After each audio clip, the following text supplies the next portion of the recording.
શ્રી ગણેશાય નમઃ।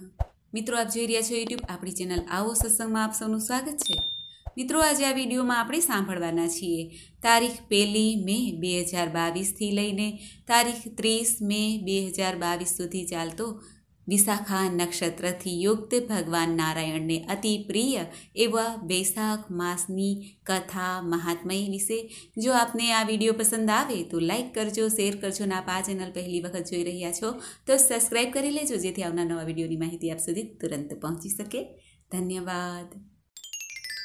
ઓમ નારાયણાય વિદ્મહે વાસુદેવાય ધીમહિ તન્નો વિષ્ણુ પ્રચોદયાત। બોલો ભગવાન શ્રી લક્ષ્મીપતિની જય।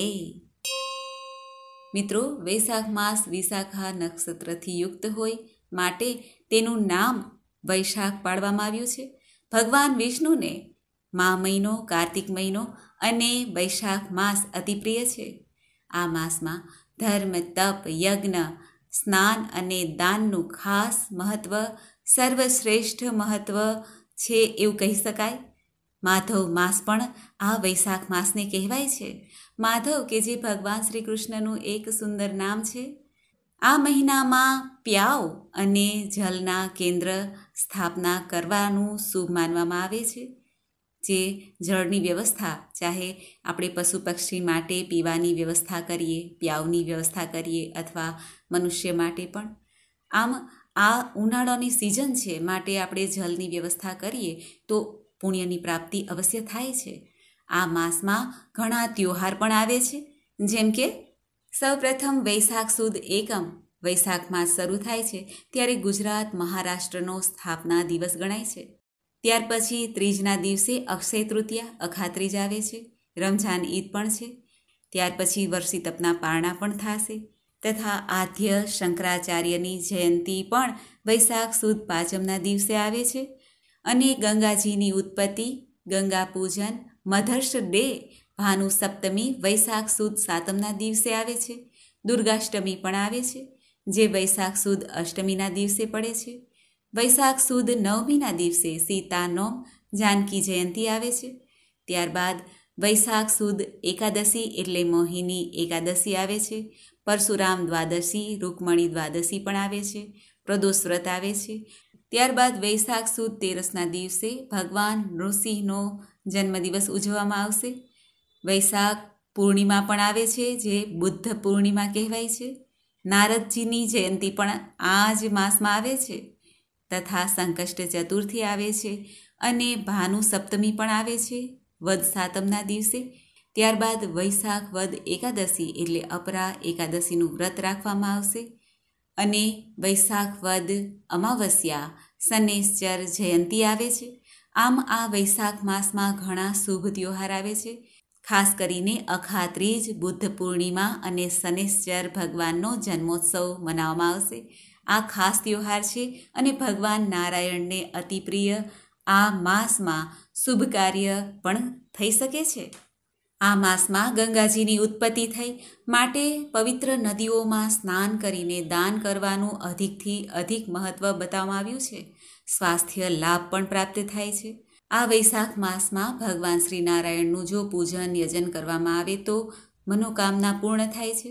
ભગવાન શ્રી વિષ્ણુના કોઈ પણ સ્વરૂપની પૂજા આખો માસ કરવાથી ભગવાન શ્રી હરિની કોઈ પણ મૂર્તિ હોય, લાલજીની મૂર્તિ હોય કે ભગવાન શ્રી નારાયણની મૂર્તિ, ફોટો હોય, તેનું આ માસમાં જો મૂર્તિ હોય તો પંચામૃતથી સ્નાન કરાવીને તુલસી દલ અર્પિત કરવા જોઈએ, ભોગ સમર્પિત કરવા જોઈએ, સફેદ અને પીળા પુષ્પ ભગવાનને ચડાવવા જોઈએ। શાસ્ત્ર અનુસાર આ વૈશાખ માસમાં અમુક કાર્ય અવશ્ય કરવા જોઈએ જે શુભ ફળની પ્રાપ્તિ કરાવનાર છે, પાપોમાંથી મુક્તિ દેનાર છે, સુખ સમૃદ્ધિ લઈ આવનાર છે। તે કાર્યો ક્યાં છે તે વિશે પણ આપણે જાણી લઈએ। વૈશાખ માસ દરમિયાન સૂર્યોદય પહેલાં ઉઠીને જો પવિત્ર નદીમાં સ્નાન કરવામાં આવે તો સર્વે પાપો નષ્ટ થાય છે। કારણવશ જો આપણે નદીમાં સ્નાન ના પણ કરી શકીએ તો પણ ઘરમાં સ્નાન કરતી વખતે ગંગાજળ થોડું નાખીને સ્નાન કરવું જોઈએ અથવા ગૌમૂત્ર પણ નાખીએ તો ચાલે। અને આ પણ કાંઈ ન હોય આપણી પાસે તો માત્ર ગંગાજીનું નામ સ્મરણ કરી લેવું જોઈએ ગંગા ચ યમુના ચ એવ ગોદાવરી સિંધુ કાવેરી સરયુ જલસ્મી સન્નિધિમ કુરુ. આ રીતે જો સ્નાન કરી લેવામાં આવે, માત્ર ગંગાજીનું નામ લઈને સ્નાન કરવામાં આવે તો પણ પુણ્યની પ્રાપ્તિ થાય છે, આરોગ્યની પ્રાપ્તિ થાય છે. આ વૈશાખ માસમાં સ્નાન કરવાની સાથે સાથે દાન પણ કરવું જોઈએ. ભગવાન વિષ્ણુની સાથે લક્ષ્મીજીનું પૂજન પણ અવશ્ય કરવું જોઈએ. આમ કરવાથી ઘરમાં ધનની કમી કદી રહેતી નથી. આપણી યોગ્યતા અનુસાર અનાજ, ફળ, દૂધ, ધન, વસ્ત્ર, છત્રી, પગરખા આદિનું દાન કરી શકાય છે. ભૂખ્યા વ્યક્તિને અન્નનું દાન કરી શકાય છે. બ્રાહ્મણોને ભોજન કરાવી શકાય છે. આ રીતે દાન કરવાથી લાભ અવશ્ય પ્રાપ્ત થાય છે અને આપણી જે કમાઈ છે તે પણ શુદ્ધ થાય છે. વૈશાખ માસમાં સૂર્યનારાયણ દેવને અર્ધ્ય જરૂર આપવું જોઈએ. અર્ધ્ય આપવાથી ભગવાન સૂર્યનારાયણની કૃપા પ્રાપ્ત થાય છે. તાંબાના એક લોટામાં કંકુની ચપટી, ચોખાની ચપટી નાખીને જો અર્ધ્ય આપવામાં આવે, લાલ પુષ્પ હોય તો ઉત્તમ. લાલ પુષ્પ નાખીને સૂર્યનારાયણ દેવનું જપ કરતાં કરતાં, મંત્ર જપ ન આવડે તો ગાયત્રી મંત્ર પણ કરી શકાય અથવા સૂર્યનારાયણનો કોઈ પણ મંત્ર જપી શકાય. અર્ધ્ય આપવાથી ભગવાન સૂર્યનારાયણ દેવની કૃપાથી જીવનમાં યશ, કીર્તિ, ધન, વૈભવની પ્રાપ્તિ થાય છે. ભગવાન નારાયણનું જ એક સ્વરૂપ છે સૂર્યનારાયણ, જે જગતના પાલન કરતા પિતા છે અને મહાકાલના સ્વરૂપમાં પણ છે. આપણા સૌ જીવોના સાક્ષી ભગવાન સૂર્યનારાયણ દેવ છે. સાક્ષાત આપણી નજર સામે આવતા દેવ છે. ઓમ સૂર્યાય નમઃ, ઓમ ઘૃણી આદિત્યાય નમઃ, ઓમ ખગાય નમઃ, ઓમ ભુવનેશ્વરાય નમઃ, ઓમ સવિતાય નમઃ. આ રીતે ભગવાન સૂર્યનારાયણ દેવનું નામ જપ કરતાં કરતાં અર્ધ્ય દેવાય તો લાભ પ્રાપ્ત થાય છે. વૈશાખ માસમાં આખો માસ ભગવાન વિષ્ણુની સેવા પૂજા કરવાથી પાપ નષ્ટ થાય છે અને આખા માસ દરમિયાન ભગવાનને માત્ર 2 તુલસી દલ ચડાવવા માત્રથી પણ પાપ નષ્ટ થાય છે. આવો મહિમા છે આ વૈશાખ માસનો, કારણ કે આ વૈશાખ માસ ભગવાનને અતિ પ્રિય છે. વૈશાખ માસમાં તુલસી પૂજનનું પણ મહત્વ છે. શાસ્ત્ર અનુસાર ભગવાન વિષ્ણુને પ્રિય એવા તુલસીજીને જો ભોગ સમર્પિત કરીને પૂજા અર્ચના કરવામાં આવે, માતા તુલસીને ચૂંદડી ચડાવીને, માતાની સામે ભોગ લગાવીને, ધૂપ દીપ નૈવેદ્ય આદિથી પૂજન કરવાથી, શુદ્ધ ઘીનો દીપક પ્રગટાવવાથી, માતા તુલસીની કૃપાથી ઘરમાં પોઝિટિવ શક્તિ, સકારાત્મક શક્તિનો પ્રભાવ રહે છે અને ઘરમાં સદસ્યો વચ્ચે સુલેહ રહે છે, આરોગ્ય પ્રાપ્ત થાય છે. જો કોઈની બુરી નજર હોય તો માતા તુલસી પહેલાં લઈ લે છે અને જ્યારે તુલસી સુકાઈ જાય તો સમજવું કે આપણા ઘરની એક ઘાત માતાએ પોતાના મસ્તક પર લીધી છે. ત્યારે ફરી તુલસી માતાજીને એ તુલસી જે સુકાયેલા છે તેને પધરાવી દેવા અને નવા તુલસી વાવી લેવા જોઈએ. વૈશાખ માસમાં તુલસી વાવવા પણ શુભ મનાય છે. આ ઉપરાંત વૈશાખ માસમાં ભગવાન નારાયણને પ્રિય એવા પીપળાના વૃક્ષનું પૂજન અવશ્ય કરવું જોઈએ. પીપળાના વૃક્ષમાં દરેક દેવી દેવતાનો વાસ મનાય છે, સાથે પિતૃ દેવતાનો પણ વાસ મનાય છે. એટલા માટે પીપળાનું પૂજન, પીપળાના થડમાં જલ અવશ્ય અર્પિત કરવું જોઈએ અને સાંજના સમયે સરસવના તેલનો દીપક પ્રગટાવવો જોઈએ. આમ કરવાથી મનોકામના પૂર્ણ થાય છે. ધર્મગ્રંથો અનુસાર વૈશાખ માસમાં પિતરો નિમિત્તે જો તર્પણ કે શ્રાદ્ધ કરવામાં આવે તો લાભ પ્રાપ્ત થાય છે, પિતરોની આત્માને શાંતિ પ્રાપ્ત થાય છે અને ઘરમાં સુખાકારી રહે છે. આ વૈશાખ માસમાં તરસ્યાને જળ પીવડાવવામાં આવે, જળનું દાન કરવામાં આવે અથવા પિતરો નિમિત્તે પ્યાવ લગાવવામાં આવે. પશુ પક્ષીને પણ જલ પ્રદાન કરવામાં આવે, જલ પ્રબંધ કરવામાં આવે. આપણી ગેલેરી કે અગાસીમાં પક્ષી માટે જલનું બર્તન રાખવામાં આવે અને મોસમી ફળનું દાન કરવામાં આવે તો ઉત્તમ લાભ પ્રાપ્ત થાય છે. જો આપણા ઘરમાં આસપાસ શિવ મંદિર હોય તો શિવલિંગ ઉપર નાની મટકી જેમાં જલ ભરેલું હોય અથવા તો શિવલિંગ પર જે ટપકતું રહે છે તેવી મટકી પણ, માટીની મટકી હોય તો પણ ચાલે. આવી મટકી લઈને જો શિવજીના મંદિરમાં દાન દેવામાં આવે, પરંતુ મટકી પાણી ભરેલી હોવી જોઈએ. આ મટકીને જો દાન દેવામાં આવે તો ભગવાન મહાદેવ ઘણા પ્રસન્ન થાય છે અને ભક્તોની સર્વે મનોકામના પૂર્ણ કરે છે એવું કહેવાય છે. આ વૈશાખ માસમાં ભગવાન વિષ્ણુનું નામ વધુમાં વધુ લેવાય તો પણ પાપ હરણ થાય છે. હરિનામ કે જે સર્વ ક્લેશ, દુઃખ, દરિદ્રતા તથા સર્વે પાપોને હરનાર છે, માટે ભગવાન વિષ્ણુનું એક નામ હરિ છે તે આ માસમાં સાર્થક થઈ જાય છે. આ માસમાં વિષ્ણુ સહસ્ત્ર નામ પાઠ કરવાથી, સાંભળવાથી તથા એકાદશીનું વ્રત ઉપવાસ કરવાથી આ માસનો પૂર્ણ લાભ પ્રાપ્ત કરી શકાય છે. માતા મહાલક્ષ્મીને કમલનું પુષ્પ અર્પિત કરવાથી અથવા લાલ ગુલાબ રોજ ચડાવવાથી, શ્રી સૂક્તમનો પાઠ કરવાથી ઘરમાં, જીવનમાં ધન ધાન્યની કદી કમી રહેતી નથી. ઘરમાં લક્ષ્મીનારાયણની કૃપા સદૈવ રહે છે. હવે આપણે જાણી લઈએ કે આ વૈશાખ માસમાં શું ન કરવું જોઈએ. વૈશાખ માસમાં ભીષણ ગરમી હોય છે, ઉનાળો ધગધગતો રહે છે. એટલા માટે આ વૈશાખ માસમાં ખાનપાનમાં નિયંત્રણ રાખવું જરૂરી છે. આ માસમાં તીખું, તળેલું વધુ પડતું ખાવું નહીં, કારણ કે ગરમી વાતાવરણમાં છે જ. જો આપણા શરીરમાં પણ ગરમી ઉત્પન્ન થાય તો આપણી તબિયત બગડી શકે છે. આ ઉપરાંત રાત્રે પણ મોડી રાત સુધી જાગવું ન જોઈએ. સૂર્યોદય પહેલાં ઉઠવું હિતાવહ છે. જે લોકો વૈશાખ માસમાં વ્રત કરે છે તે સંયમિત રીતે મર્યાદિત જીવન જીવે, બ્રહ્મચર્યનું પાલન કરે. આમ કરવાથી જ લાભ પ્રાપ્ત થાય છે. સંભવ હોય તો વૈશાખ માસમાં કેવળ એક ટાઈમ ભોજન લેવું જોઈએ, કારણ કે ઉનાળામાં આપણી પાચન શક્તિ પણ થોડીક મંદ પડી જાય છે. પચતું નથી જે આપણે વધુ ઠૂસાઠૂસ કરીને પેટમાં નાખીએ છીએ. માટે ખોરાક ઓછો લેવો, બને તો એક ટાઈમ ભોજન લેવું અને નહીંતર બને તો હળવો ખોરાક લેવો જોઈએ. ફ્રૂટ જ્યુસ પણ લઈ શકાય છે. સૂર્યાસ્ત પછી ભોજન ના કરી તો સ્વાસ્થ્ય લાભ પ્રાપ્ત થાય છે. મિત્રો, આમાં વૈશાખ માસ ભગવાનની ભક્તિ માટે તો ઉત્તમ છે, પરંતુ આપણે આપણા સ્વાસ્થ્ય લાભ માટે અને પ્રભુ ભજન કરી શકીએ એ માટે સ્વાસ્થ્ય પ્રાપ્ત કરી રાખવાનું છે અને ભગવાનની પૂજા આરાધના કરવાની છે. માટે સંયમિત રહેવું પણ જરૂરી છે. આ છે વૈશાખ માસનો મહિમા. મિત્રો, હવે આપણે સાંભળીએ વૈશાખ માસની પવિત્ર કથા. બોલો ભગવાન લક્ષ્મીપતિની જય. સુતજી સોનક આદિ ઋષિઓને આ કથા સંભળાવી રહ્યા છે. વૈશાખ માસના મહાત્મ્યની કથા.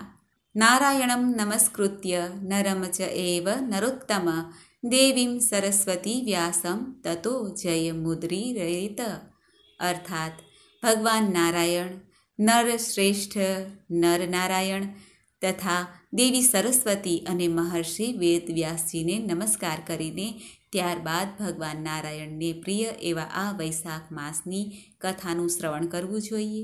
સુતજી સોનકાદિ ઋષિઓને કહે છે કે રાજા અમરીશે પરમ શ્રેષ્ઠી બ્રહ્માજીના પુત્ર દેવર્ષિ નારદજીને આ પુણ્યમય વૈશાખ માસના મહાત્મ્યની કથા સંભળાવવા માટે આગ્રહ કર્યો હતો. ત્યારે નારદજીએ વૈશાખ માસના મહાત્મ્યને દર્શાવતી આ કથા સંભળાવી હતી. અમરીશ રાજાએ નારદજીને કહ્યું હતું કે હે પ્રભુ, આપે કહ્યું હતું કે મહિનાઓમાં વૈશાખ માસ શ્રેષ્ઠ છે, એટલા માટે આપ જણાવો કે વૈશાખ માસ ભગવાન વિષ્ણુને પ્રિય શા માટે છે અને આ સમય દરમિયાન કયા કયા ધર્મ ભગવાન વિષ્ણુને પ્રીતિકારક છે? શું કરવું જોઈએ જેથી પ્રભુની કૃપા પ્રાપ્ત કરી શકાય? આ સાંભળીને નારદજી રાજા અમરીશને કહે છે, હે રાજન, વૈશાખ માસને બ્રહ્માજીએ બધા માસમાં ઉત્તમ સિદ્ધ કર્યો છે. આ માસ માતાની જેમ જ જીવને દરેક વસ્તુ પ્રદાન કરતા રહે છે. ધર્મ, યજ્ઞ, ક્રિયા અને તપસ્યાના સારરૂપ આ વૈશાખ માસ છે. સંપૂર્ણ દેવતાઓ દ્વારા પૂજિત છે. જેમ વિદ્યાઓમાં વેદ વિદ્યા, મંત્રોમાં પ્રણવ, વૃક્ષોમાં કલ્પવૃક્ષ, ધેનુઓમાં કામધેનુ ગાય, દેવતાઓમાં ભગવાન શ્રી હરિ વિષ્ણુ, વર્ણોમાં બ્રાહ્મણ અને પ્રિય વસ્તુઓમાં પ્રાણ, નદીઓમાં ગંગાજી, તેજોમાં સૂર્ય, અસ્ત્ર શસ્ત્રમાં ચક્ર, ધાતુઓમાં સુવર્ણ અને વૈષ્ણવોમાં મહાદેવ તથા રત્નોમાં કૌસ્તુભ મણિ છે. એવી જ રીતે ધર્મમાં સાધનાભૂત મહિનો કોઈ હોય તો તે છે વૈશાખ માસ. ઉત્તમમાં ઉત્તમ. સંસારમાં આના સમાન ભગવાન વિષ્ણુને પ્રસન્ન કરવા માટે બીજો કોઈ માસ નથી. વૈશાખ માસમાં સૂર્યોદય પહેલાં સ્નાન કરવું જોઈએ. ભગવાન શ્રી હરિ વિષ્ણુને નિરંતર જે પ્રીતિ કરે છે તેના ઉપર પાપ ત્યાં સુધી ગરજતા રહે છે જ્યાં સુધી તે મનુષ્ય પ્રાતઃકાળે સ્નાન નથી કરતો. એટલે કે આ વૈશાખ માસમાં સ્નાનનું ઘણું મહત્ત્વ છે. ભગવાન નારદજી આગળ રાજાને કહે છે, હે રાજન, વૈશાખ મહિનામાં તીર્થ આદિ દેવતાઓ પણ બહાર જલમાં સદૈવ સ્થિત રહે છે. એટલે કે આપણા ઘરના જળમાં દરેક જળ જ્યાં જ્યાં શુદ્ધ જળ છે ત્યાં સર્વે દેવી દેવતાઓ વાસ કરે છે. માટે પણ આપણે ઘેરે પણ સ્નાન કરીએ તે ઉત્તમ છે. ભગવાન વિષ્ણુની આજ્ઞાથી જ આ દેવતાઓ આ જળમાં મોજૂદ રહે છે, જેથી મનુષ્યનું કલ્યાણ થાય. માટે જ કહેવાય છે કે વૈશાખ સમાન કોઈ માસ નથી, સતયુગ સમાન કોઈ યુગ નથી, અને વેદ સમાન કોઈ શાસ્ત્ર નથી, ગંગાજી સમાન કોઈ તીર્થ નથી, જલની સમાન કોઈ દાન નથી, અને ખેતીની સમાન કોઈ ધન નથી, અને જીવનથી વધીને કોઈ લાભ નથી. ઉપવાસ સમાન કોઈ તપ નથી, દાનથી વધીને કોઈ સુખ નથી, દયા સમાન કોઈ ધર્મ નથી, અને ધર્મ સમાન કોઈ મિત્ર નથી, સત્ય સમાન કોઈ યશ નથી, અને આરોગ્ય સમાન ઉન્નતિ નથી. ભગવાન વિષ્ણુથી વધીને કોઈ આપણા રક્ષક નથી. વૈશાખ માસ સમાન સંસારમાં કોઈ પવિત્ર માસ નથી, એવું વિદ્વાન પુરુષોનું મત છે. વૈશાખ શ્રેષ્ઠ માસ છે અને શેષશાહી ભગવાન વિષ્ણુને સદા પ્રિય છે. બધા દાનોમાં જે પુણ્ય છે અને તીર્થોમાં જે જવાથી ફળ પ્રાપ્ત થાય છે એ બધું માત્ર વૈશાખ માસમાં જલનું દાન કરવાથી જ પ્રાપ્ત થઈ જાય છે. જલ દાનમાં જો અસમર્થતા હોય એવા ઐશ્વર્યની અભિલાષા રાખવાવાળા મનુષ્ય ઉચિત છે કે તે બીજાને પ્રબોધ કરે. એટલે કે આપણે જલનું દાન ન કરી શકતા હોય તો બીજાને પ્રેરણા આપવી જોઈએ. આમ કરવાથી પણ પુણ્યના ભાગી બનીએ છીએ. વૈશાખ માસમાં સડક પર યાત્રીઓ માટે પ્યાઉ લગાવવું જોઈએ. આમ કરવાથી વિષ્ણુલોકની પ્રાપ્તિ થાય છે. ભગવાન નારદ રાજાને કહે છે, હે નૃપશ્રેષ્ઠ, જે પ્યાઉ દેવતાઓ, પિતરો તથા ઋષિઓને અત્યંત પ્રીતિ દેવાવાળું છે તે પ્યાઉ લગાવવાથી થાકેલા કે માંદા મનુષ્યને સંતુષ્ટ કરે છે. આમ કરવાથી બ્રહ્મા, વિષ્ણુ, શિવ દેવતાઓ પણ સંતુષ્ટ થાય છે. હે રાજન, વૈશાખ માસમાં જલની ઈચ્છા રાખવાવાળાને જલ, છાયાની ઈચ્છા રાખવાવાળાને છત્રી અથવા તો છાંયડો બની શકે એવો મંડપ અને પંખો આદિનું દાન કરવું જોઈએ. જો તરસથી જે પીડાય છે તેને જો જળનું, શીતલ જળનું દાન કરવામાં આવે, આટલું કરવા માત્રથી જ 10,000 રાજસૂય યજ્ઞનું ફળ પ્રાપ્ત થાય છે. તડકામાં પરિશ્રમથી પીડિત બ્રાહ્મણને જો પંખો લગાવવામાં આવે, પંખો ડુલાવતા હવા કરવામાં આવે, માત્ર આટલું કરવાથી જ ભગવાનના પાર્ષદ થઈ જવાય છે. જે માર્ગ પર થાકેલા શ્રેષ્ઠ દ્વિજને વસ્ત્રથી હવા નાખવામાં આવે છે તેને મુક્તિ પ્રાપ્ત થાય છે અને ભગવાન વિષ્ણુના સાયુજ્ય પ્રાપ્ત થાય છે. ભગવાન વિષ્ણુને પ્રિય એવા આ વૈશાખ માસમાં જે મનુષ્ય પાદુકાનું દાન કરે છે તે યમદૂતોને તિરસ્કાર કરીને ભગવાન વિષ્ણુના ધામમાં જાય છે.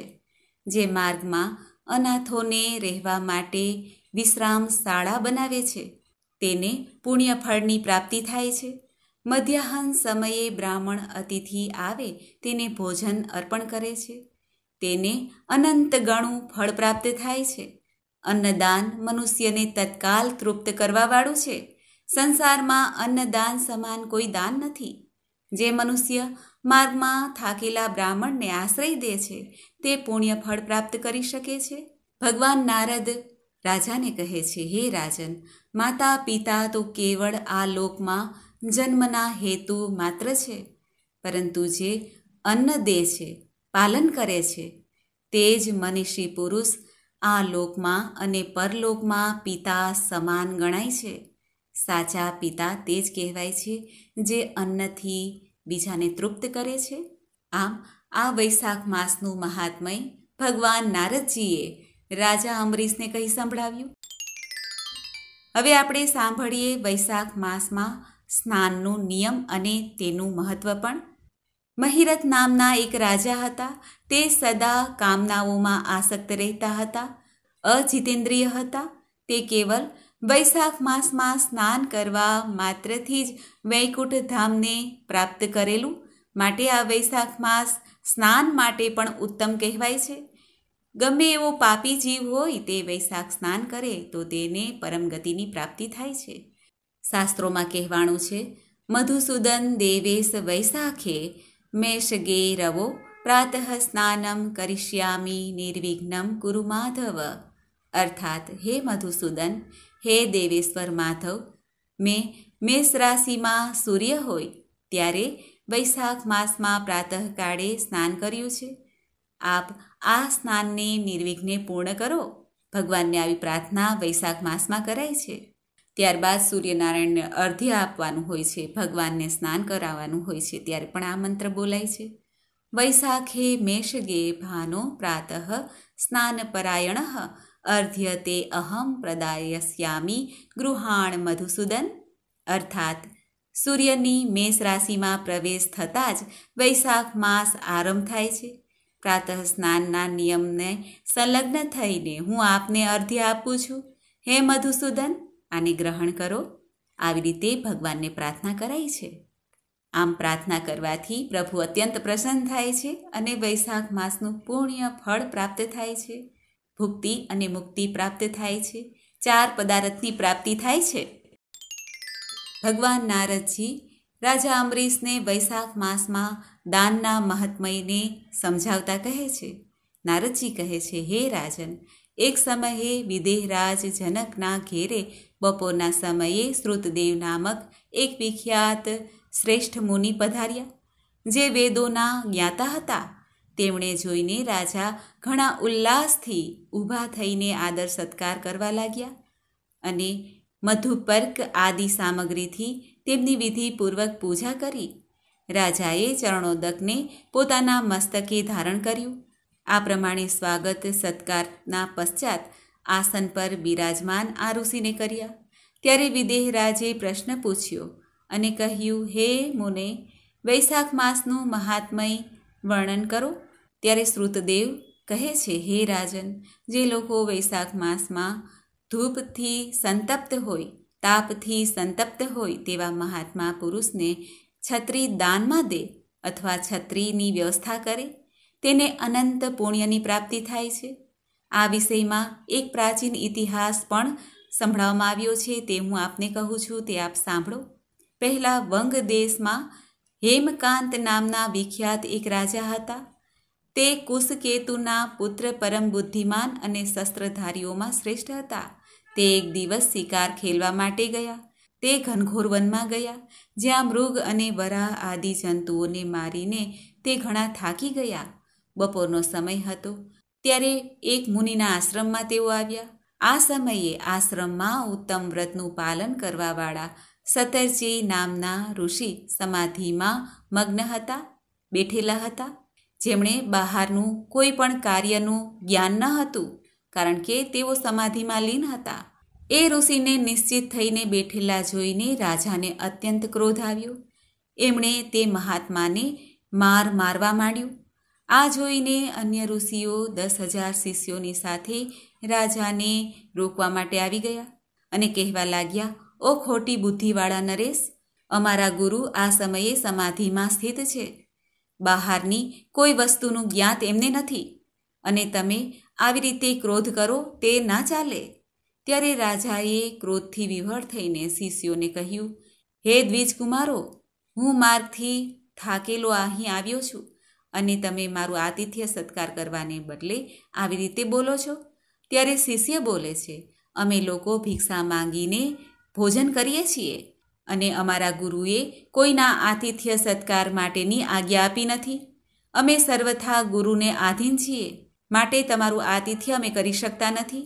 શિષ્યોનો આવો ઉત્તર સાંભળીને રાજા અત્યંત ક્રોધે ભરાયા અને તેમણે ધનુષ્ય ઉઠાવ્યું અને કહેવા લાગ્યા કે મેં અનેક હિંસક જીવોને તથા લૂંટારાઓને મારીને રાજ્યને ભયમુક્ત કર્યું છે અને તમે મને જ શિક્ષણ આપો છો? તમારા જેવા આતતાઈને મારવામાં મને કોઈ દોષ લાગશે નહીં. આમ કહીને રાજા કોપિત થઈને ધનુષ બાણ છોડવા લાગ્યા. બિચારા શિષ્યો આશ્રમ છોડીને ભાગવા લાગ્યા. ત્યારબાદ તે પાપાત્મા રાજાના સૈનિકોએ આશ્રમમાં લૂંટફાટ કરી અને રાજાએ ત્યાં ભોજન કર્યું. રાજા કુશકેતુએ જ્યારે પોતાના પુત્રનું આવું અન્યાયપૂર્ણ કાર્ય સાંભળ્યું ત્યારે તેમને ઘણું દુઃખ થયું અને તેઓ નિંદા કરવા લાગ્યા અને પિતાએ તેમને ત્યાગ કરી દીધો. પિતાના ત્યાગ કરવાથી રાજકુમાર હેમકાંત જંગલમાં ચાલ્યા ગયા અને ત્યાં વર્ષો સુધી નિવાસ કર્યો. બ્રહ્મહત્યા તેમની પાછળ પાછળ ફરતી હતી અને તેઓ સ્થિરતાપૂર્વક ક્યાંય રહી શકતા ન હતા. આ પ્રમાણે એ દુષ્ટ આત્માએ જંગલમાં 28 વર્ષ સુધી વ્યતીત કર્યું અને જ્યારે વૈશાખ માસ આવ્યો, બપોરનો સમય હતો, મહામુનિ ત્રિત તીર્થયાત્રાના પ્રસંગે વનમાંથી જઈ રહ્યા હતા. તે ઘણા તાપથી અત્યંત સંતપ્ત હતા અને વૃક્ષહીન પ્રદેશમાં છાંયડો પણ ન હતો, માટે મૂર્છિત થઈને તેઓ પડી ગયા. દેવયોગે હેમકાંત ત્યાંથી નીકળ્યો અને તેણે મુનિને પાણી પાયું. મૂર્છિત અને થાકેલા માંદા તે મુનિ ઉપર તેને દયા આવી. ત્યારે તેને પલાસના પત્તા લઈને એક છત્ર બનાવીને પંખો કર્યો, મુનિના મસ્તક ઉપર છાંયડો કર્યો અને તુંબીમાં રાખેલ જલ તેના મુખમાં નાખ્યું. આ ઉપચારથી મુનિની ચેતના આવી. મુનિની આટલી સેવા કરવા માત્રથી જ હેમકાંતના 300 બ્રહ્મહત્યા નષ્ટ થઈ ગઈ. આ સમયે યમરાજના દૂત હેમકાંતને લેવા માટે આવ્યા. યમદૂતોને જોઈને હેમકાંત અત્યંત ભયભીત થયો અને તે પોતાના પાપોને યાદ કરવા લાગ્યો. ત્યારે છત્રદાનના પ્રતાપે ભગવાન વિષ્ણુનું સ્મરણ હેમકાંતને થઈ આવ્યું. ભગવાનનું સ્મરણ થતાં જ ભગવાન શ્રી નારાયણ પ્રગટ થયા અને તેમણે યમદૂતોને રોક્યા અને કહ્યું, તમે અહીંથી શીઘ્ર જ ચાલ્યા જાઓ. અને હેમકાંતની રક્ષા કરી, કારણ કે હેમકાંત નિષ્પાપ અને મારો પરમ ભક્ત થઈ ચૂક્યો છે. તમે નગરમાં જઈને તેના પિતાને સોંપી દો. આમ કુશકેતુ રાજાને આ વાત સમજાણી. ત્યારે તેમણે પણ અપરાધી પુત્રને વૈશાખ માસમાં જે દાન કર્યું હતું તે જાણ્યું. છત્રદાન કરીને તેણે મુનિની રક્ષા કરી છે, માટે તેના સર્વે પાપો ધોવાઈ ગયા છે. આ જાણીને પિતા અત્યંત પ્રસન્ન થાય છે. ત્યાર પછી રાજા પોતાના પુત્રને હેમકાંતને આ રાજ્યનો ભાર સોંપી દે છે અને પોતે વિષ્ણુ ભક્તિમાં લીન થાય છે. આમ શુભ ફળ પ્રદાન કરનાર આ વૈશાખ માસને રાજા હેમકાંતે દરેક વૈશાખ માસમાં આવી જ રીતે દાન, જપ, તપનું આદરણ કર્યું, પ્રણ લીધું અને ત્યારથી શુભ ધર્મોનું પાલન કરતાં કરતાં રાજા ચિરંજીવી બન્યા અને અંતે મુક્તિને પ્રાપ્ત કર્યા. બ્રાહ્મણ ભક્ત, ધર્મનિષ્ઠ, શાંત, જીતેન્દ્રિય અને બધા પ્રાણીઓ પ્રત્યે દયાળુ અને સંપૂર્ણ યજ્ઞોની દીક્ષાથી સ્થિત રહીને હેમકાંત રાજા સંપદાઓથી સંપન્ન થઈ ગયા. તેમણે પોતાના પુત્ર, પૌત્રો આદિની સાથે સમસ્ત ભોગ ઉપભોગ કરીને ભગવાન વિષ્ણુના લોકને પ્રાપ્ત કર્યું. વૈશાખ માસ સુખથી સાધ્ય, અતિશય પુણ્ય પ્રદાન કરનારું તથા પાપરૂપી ઈંધણને અગ્નિની ભાંતિ બાળવાવાળું છે. પરમ સુલભ તથા ધર્મ, અર્થ, કામ, મોક્ષ 4 પદાર્થને આપવાવાળો છે. માટે આ વૈશાખ માસ ઉત્તમમાં ઉત્તમ છે.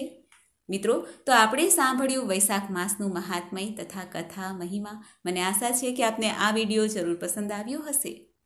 મંગલમ ભગવાન વિષ્ણુ, મંગલમ ગરુડધ્વજ, મંગલમ પુંડરીકાક્ષ, મંગલાય તનોહરી.